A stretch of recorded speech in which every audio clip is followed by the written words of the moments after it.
pernah Pak? Oke. Jadi yang ini tips saja, tips. Ini bagian dari materi family gathering. Bagian dari materi family gathering. Jadi kalau di family gathering kita, family gathering pas Oktober kemarin itu ada satu materi membahas apa tuh kegagalan dalam terapi. Jadi nggak membahas keberhasilan, tapi kita sharing kegagalan dalam terapi. Nah, kegagalan itu salah satunya apa? Salah satunya satu kondisi-kondisi yang kemudian membuat kita itu wegah jadi pastor permanen. Aku rapopo aktif pas Pak, tapi aku wegah nek kon buka ngeres ya. Karena apa? Karena dia trauma dalam apa? Dalam menangani pasien. Nah, maka yang saya sampaikan ini kita diskusi dengan halo, aku lagi ngisi di buka apa? Mbak ini tahu? Mbak ini oh Mas Ulil ya kerja ya? Mas Ulil ya kerja. Gimana Pak kabar dulunya? Awakmu ya Mbak? Ya sudah awakmu ya? Ya Mas Kepun. Mas Ulil ya Mas Ulil? Iya Pak. Oh iya.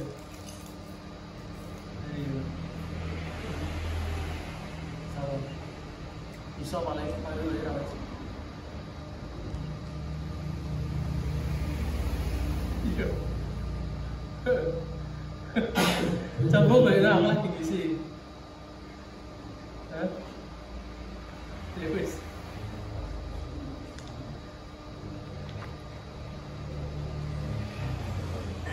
Jadi setelah kita artinya ada beberapa tips Pak. Yang pertama tadi sudah sempat saya sampaikan ya Pak. Salah satu doa saya itu ya Allah ya jadikan pasien-pasien yang bisa saya selesaikan Pak. Karena memang kondisi pasien yang berat itu mau nggak mau itu bikin mumet Pak. Misal begini, ada pasien 15 itu saraf kecepit semua, sama nangani pasien 3 tapi sakitnya stroke Pak. Stroke-nya nggak bisa jalan sama sekali. Itu saya lebih milih nangani 15 pasien saraf kecepit daripada 3 pasien stroke. Karena apa? Karena ekspektasinya sudah beda. Kalau saraf kecepit itu datang, pengennya apa Pak? Rodo penak sidik.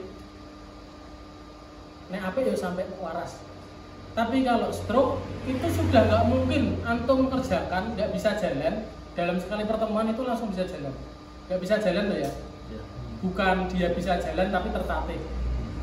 Terus misal ada begini, alhamdulillah pasien yang semula lumpuh sekarang bisa jalan setelah diterapi sekali.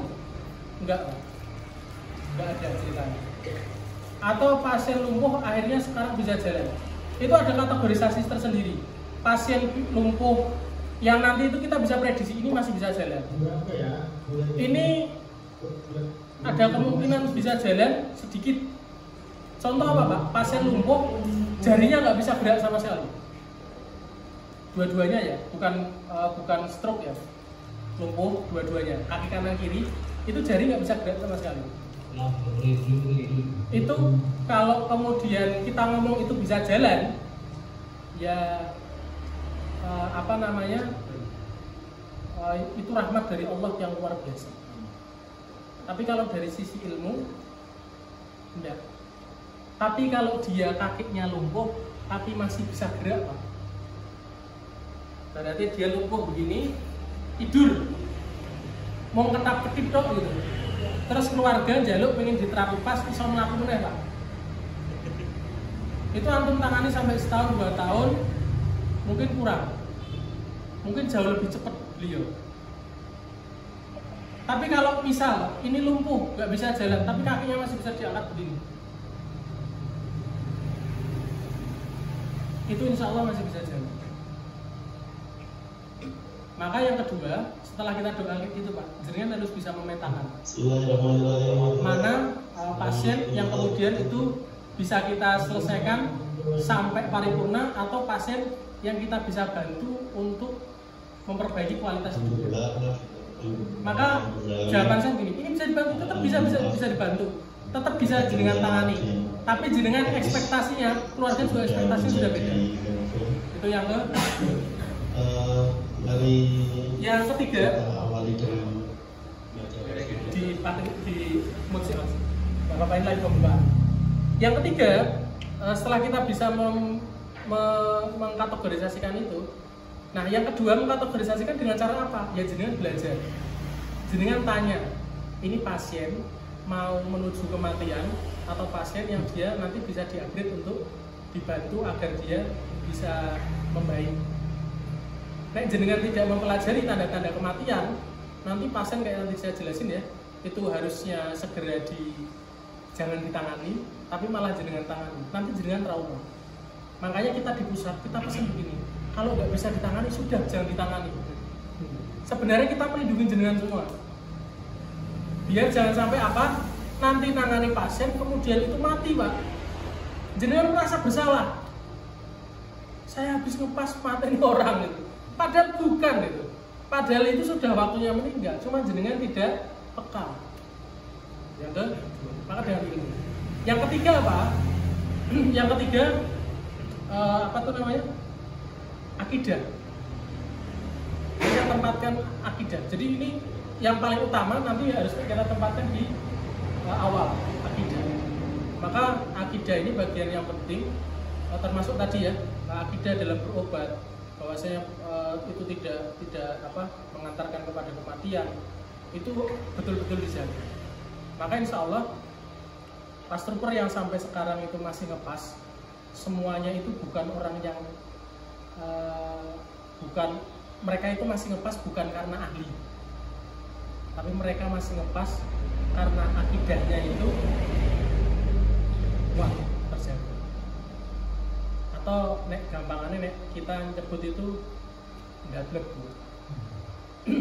Saya sudah berapa banyak Pak pasien datang, habis saya tangani pagi, saya sudah ada tanda-tanda gitu, saya akhirnya nanti begini aja Pak, gini kan, sore meninggal.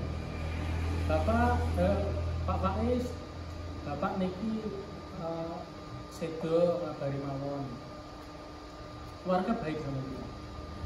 Termasuk kemudian pasien-pasien stroke, kita sudah paham ini stroke ya bisa dibantu, tapi nggak lama. Saya cuma pesan Bu, sering ditemani, sering dibantu. Insya Allah nanti Bapak apa tuh namanya di terapi begini, tapi sering ditemani. Bahasa saya itu sudah mengisyaratkan, sudah ini waktunya beliau ini tugasnya kita apa? Jaga beliau untuk mengantarkan kepada kematian yang husnul khotimah. Maka jangan sampai junungan semua justru malah nggak buka gereja, justru harus buka gereja, karena dengan begitu semakin banyak yang kita tahu. Cukup dari saya, insya Allah. Nanti pertanyaan di sela-sela gitu, atau nanti kita adakan Zoom boleh, khusus teman-teman Pekalongan sama Pekalongan aja lah ya, biar ini Pemalang juga boleh, masih ramo syarat gitu. Jadi Pemalang sama Pekalongan nanti kita Zoom khusus bahas-bahas, mungkin kita ngomong hal yang sepele tapi penting gitu. Kayak ini kan, kayak ini sepele gitu, tapi penting insya Allah. Ya gak sepele juga. Baik, kurang lebihnya saya maaf. Assalamualaikum warahmatullahi wabarakatuh.